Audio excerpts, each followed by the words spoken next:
पवना धरणामध्ये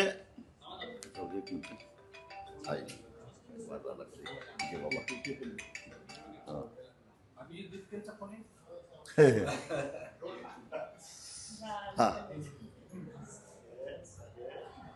काल भेट घेतली शेतकऱ्यांची, काय भूमिका आहे आणि काय आंदोलन कशा पद्धतीने घेऊन जाणार आहे? मावळच्या शेतकऱ्यांनी 2011 साली पवना धरणातून थेट पाईपलाईन करून पिंपरी चिंचवड शहराला जर बंद पाईपलाईन जरी पाणी नेलं तर आमच्या शेतीला पाणी मिळणार नाही आणि पिंपरी चिंचवडच्या पश्चिमेला असणाऱ्या जी छोटी छोटी गावं आहेत त्यांना पिण्याच्या पाण्याचा सुद्धा वानवा निर्माण होणार आहे. आणि म्हणून पिंपरी चिंचवड शहर असो किंवा आणि कुणीही असू दे, पिण्याच्या पाण्याला आमचा विरोध नाही, परंतु ते नदीतून प्रवाहित करून घेऊन जावं. कारण मुळामध्ये पिंपरी चिंचवडची गरज आहे 11 TMCची आणि मृत साठा वगळता पवना धरणामध्ये पाणी उपलब्ध होतं फक्त 9 ते 9.5 TMC.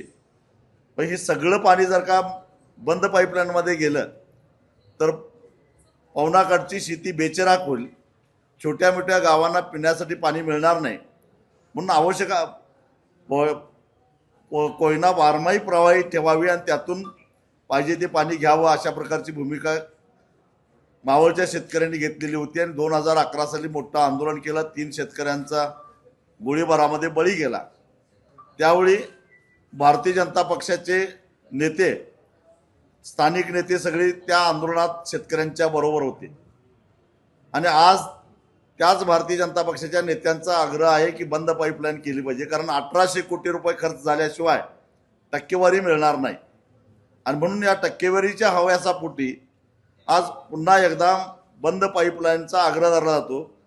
ज्या देवेंद्र फडणवीसांनी आमदार असताना मावळच्या गोळीबाराच्या प्रश्नावर विधानसभा दणाणून सोडली होती, तेच देवेंद्र फडणवीस आज मुख्यमंत्री झाल्यानंतर आढावा बैठक घेतात आणि लवकरात लवकर बंद पाईपलाईन चालू करा अशा प्रकारचा आदेश देतात. हे हास्यास्पद आहे. एवढंच नव्हे तर पवना धरणाच्या परिसरामध्ये अनेक अवैध बांधकामं झालेली आहेत. ग्रीन ट्रिब्युनचा नियम डावलून हरित लवादाच्या नियमाच्या बाहेर जाऊन पवनाच्या म्हणजे प्रतिबंधित क्षेत्रामध्ये सुद्धा बांधकामं झालेली आहेत. आणि याची चौकशी व्हावी म्हणून तत्कालीन आमदार आणि आत्ताचे माजी आमदार बाळा भेगडे यांनी उच्च न्यायालयामध्ये एक याचिका दाखल केलेली होती. ती याचिका वरून दबाव आणून त्यांना मागे घ्यायला कुणी भाग पडलं, याही प्रश्नाचं उत्तर मावळच्या शेतकऱ्यांना मिळालं पाहिजे. आणि त्यामुळं पवना धरण पूर्ण होऊन 57 वर्ष झाली. मी आजच जिल्हाधिकाऱ्यांना सुद्धा अतिरिक्त जिल्हाधिकाऱ्यांनाही भेटून आलेलो आहे. 57 वर्षामध्ये पवना धरणातल्या जवळपास 600 लोकांचं पुनर्वसन अजून झालेलं नाही. त्यावेळचे 600 लोक आज कदाचित त्यांची कुटुंब वाढून 2000च्या आसपास झालेली असतील. कारण 57 वर्षापूर्वी एकूण 1200 बाधित कुटुंब होती. त्यातल्या फक्त केवळ 400-450 लोकांचं पुनर्वसन झालं. बाकी तसंच प्रलंबित आहे. 57 वर्षे त्यांना न्याय मिळालेला नाही. आणि असं असताना ते पुनर्वसन राहिलं बाजूला, परंतु धरणाचं बांधकाम पूर्ण झाल्यानंतर जी अतिरिक्त जमीन होती ती मात्र त्या प्रकल्पग्रस्तांना देण्याच्या ऐवजी, मूळ मालकांना देण्याच्या ऐवजी अनेक उद्योगपतींना फार्म हाऊसेस बांधण्यासाठी त्या ठिकाणी या जमिनी दिलेल्या आहेत. त्याच्यामध्ये जमिनीचा मोठा घोटाळा झालेला आहे. शिंगाणे या नावाचा कोण आहे मावळचा माणूस? त्याला एवढी जमीन कशी मिळाली? आणि अगदी पवनापासून वाढवणपर्यंत सारा डोंगर पट्ट्यामध्ये अदानी कसं काय घुसले? आणि आजही जी काय जलसंपदा विभागाकडे असणारी जी काय जमीन आहे ती अदानीलाच भाडेपट्ट्यानं देण्याचा घाट का घातला जातोय?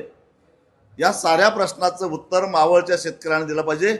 कारण मावळच्या शेतकऱ्यांनीच, त्यांच्या पूर्वजांनी छत्रपती शिवाजी महाराजांना ताकद देऊन या महाराष्ट्रामध्ये खऱ्या अर्थानं रयतेचं राज्य निर्माण करण्याचा पाया घातलेला होता. आणि त्याच मावळच्या शेतकऱ्यांच्यावर आज भीक मागण्याची पाळी आलेली आहे. आणि म्हणून ही कैफियत घेऊन येत्या त्यांनी 90 दिवसाची मुदत दिलेली आहे. म्हणून 2 ऑक्टोबरला महात्मा गांधींच्या जयंती दिवशी ज्या ठिकाणी गोळीबार झाला तिथून ते पवना धरणापर्यंत त्या मावळ प्रांतातील सर्व शेतकऱ्यांना घेऊन एक लॉंग मार्च आम्ही काढणार आहोत आणि पवना धरणामध्ये जलसमाधी घेणार आहोत. या आंदोलनामध्ये मी स्वतः उतरणार आहे. बस. राज्यात खड्डे जे आहेत अनेक रस्त्यांच्या ठिकाणी खड्ड्यांचं साम्राज्य पाहायला मिळते, अनेकांची बळी पण चालले. हे जे बळी गेलेले आहेत रस्त्यातल्या खड्ड्यामुळं त्याला जबाबदार सरकार आहे. केवळ विकास कामं केली असा डांगोरा पेटायचा, प्रचंड हजारो कोटी रुपये खर्च करायचे आणि त्याच्यातून टक्केवारी घ्यायचे, पैसे घ्यायचे, ठेकेदाराकडून हप्ते घ्यायचे. आता हे लपून राहिलं नाही. कोल्हापूरमध्ये एक ठेकेदारांचं अधिवेशन झालं. त्या अधिवेशनामध्ये एका ठेकेदारानं सांगितलं की खालपासून वरपर्यंत वाटण्यामध्ये 56% जातात, म्हणजे 44%मध्ये त्यांना नफा किती घ्यायचा आणि रस्त्याचं काम कसं करायचं. त्यामुळं हे जे खड्डे पडलेले आहेत थोडा पाऊस पडल्यानंतर आणि त्या खड्ड्यामुळं अनेकांचे जे बळी गेलेले आहेत त्याला जबाबदार हे टक्केवारी घेणारे संबंधित लोकप्रतिनिधी, सरकार आणि ठेकेदार हे सगळेच आहेत. यांच्यावर सदोष मनुष्यवधाचा गुन्हा दाखल झाला पाहिजे. झालं ना. आता साखरेचे भाव वाढत चाललेले आहेत. आज साधारणपणे किरकोळ बाजारामध्ये 51 ते 52 रुपये किलोनं साखर विकली जाते आणि 47 ते 48 रुपये किलोप्रमाणे साखर कारखान्यांचे टेंडर व्हायला लागलेले आहेत. जरी साखर कारखान्यांच्याकडं साखर शिल्लक थोडी असली तरी सुद्धा या वाढलेल्या साखरेच्या दराचा फायदा ऊस उत्पादक शेतकऱ्यांना दराच्या स्वरूपामध्ये मिळाला पाहिजे. आणि म्हणून त्याने साखर कारखान्यांनी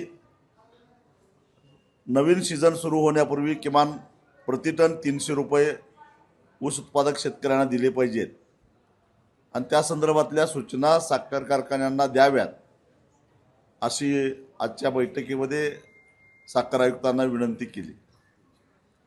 त्याचबरोबर नवा सीझन तोंडावर आला तरी सुद्धा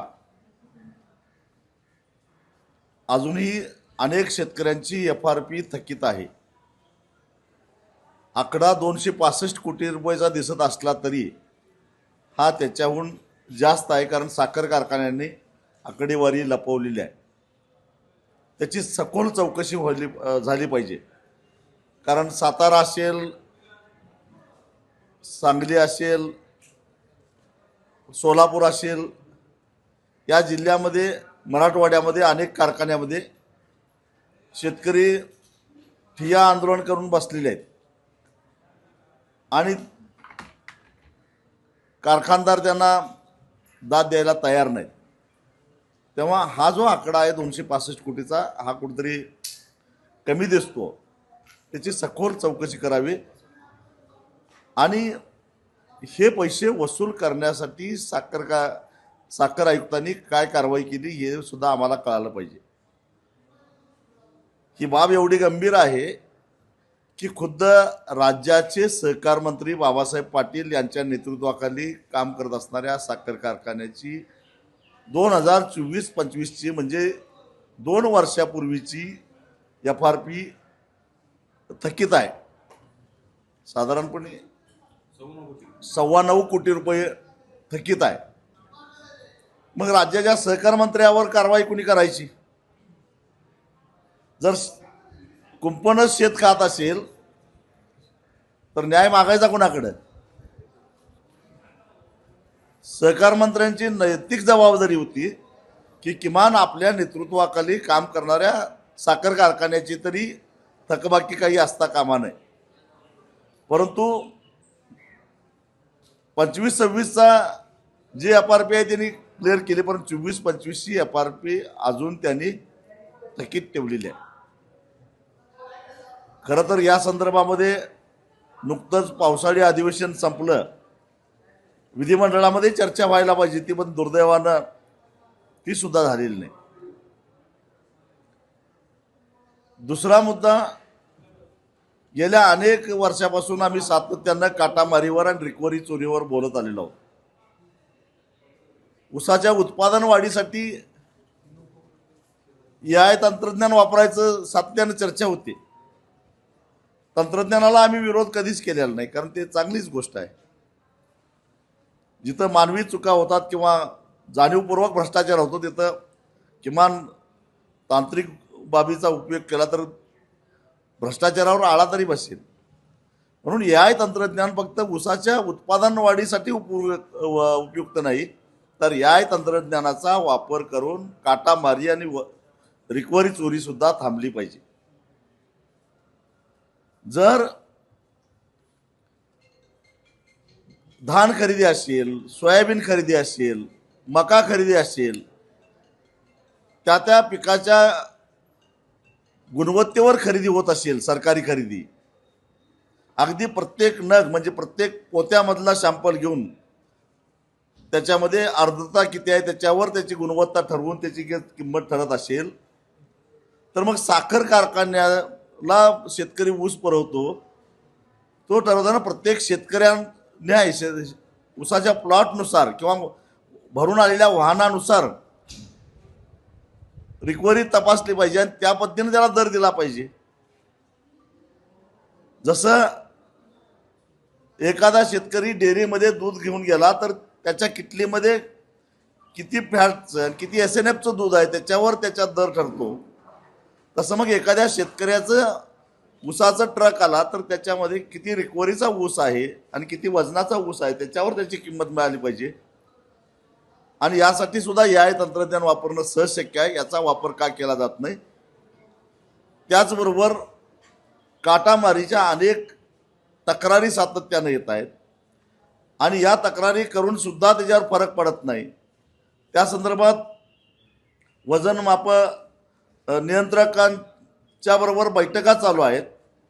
आम्ही जाऊन त्यांना भेटून आलेलो आहोत. तर या संदर्भामध्ये कुठंपर्यंत आलं प्रकरण आणि ही काटामारी थांबणार आहे की नाही? साखर आयुक्तांनी सांगितलं की येत्या आठवड्याभरामध्ये वजन मापन नियंत्रण विभाग आणि साखर आयुक्त कार्यालय यांची एक संयुक्त बैठक होणार आहे आणि त्या बैठकीनंतर पुढील निर्णय आम्ही लवकरच घेऊ. आम्ही त्यांना विनंती केली की या बैठकीला आम्हालाही यायचं आहे, आमचेही काही मुद्दे आहेत ते मांडायचे आहेत. त्यांनी निश्चितच निमंत्रित म्हणून तुम्हालाही आम्ही त्या बैठकीला बोलवू असं सांगितलेलं आहे. सगळ्यात महत्त्वाची गोष्ट म्हणजे आम्ही मागणी केली की आता साखरेचे भाव 50च्या आसपास आलेत म्हणून सरकारनं साखर आयात करण्याचा आतताईपणा करू नये. राज्य सरकारमार्फत किंवा शेतकऱ्यांच्या मार्फत सुद्धा आम्ही मागणी करतो की राज्य सरकारनं केंद्राकडे तसं कळवावं की साखर आयात करू नये. ऑक्टोबर महिना तोंडावर आलेला आहे आणि 2-2.5 महिने पुरेल एवढा साखरेचा साठा आपल्या देशामध्ये आहे. समजा दर नियंत्रणासाठी सरकारनं साखर आयात करायचं ठरवलं तरी सुद्धा ती साखर ऑक्टोबर महिन्याच्या आधी भारतीय बंदरामध्ये पोचूच शकत नाही. म्हणजेच त्याचा काहीच उपयोग होणार नाही आणि त्यावेळी तर कारखाने सुरू झालेले असतील. त्याचा उपयोग फक्त साखरेचे भाव पाडण्यात आणि पर्यायानं ऊस उत्पादक शेतकऱ्यांना ऊसाचा भाव कमी मिळण्यामध्ये त्याचा उपयोग होईल.